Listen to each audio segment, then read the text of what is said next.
Helo, Alpha ydw I ac rwy'n fy mlwyddyn olaf yn astudio'r Gymraeg yma ym Mhrifysgol Abertawe. Yn ystod y vlog yma, fe fyddai'n rhoi bach o wybodaeth i chi am yr ysgoloriaethau sydd ar gael gan Brifysgol Abertawe, Academi Hywel Teifi a'r Coleg Cymraeg Cenedlaethol. Mae'r Brifysgol yn cynnig ysgoloriaethau rhagoriaeth a theilyngdod i fyfyrwyr israddedig yn seiliedig ar eu canlyniadau safon uwch. Maen nhw hefyd yn cynnig ysgoloriaethau i fyfyrwyr sy'n dilyn cwrs ôl-radd, boed yn gwrs ymchwil ôl-radd neu'n gwrs ôl-radd wedi addysgu.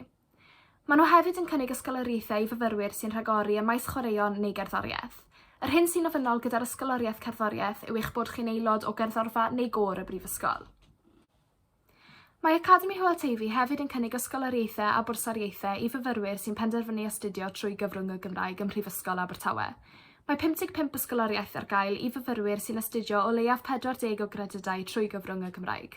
Mae llwyth o gyrsiau yn gymwys ar gyfer yr ysgoloriaeth, gan gynnwys hanes, nyrsio, addysg a'r gyfraith.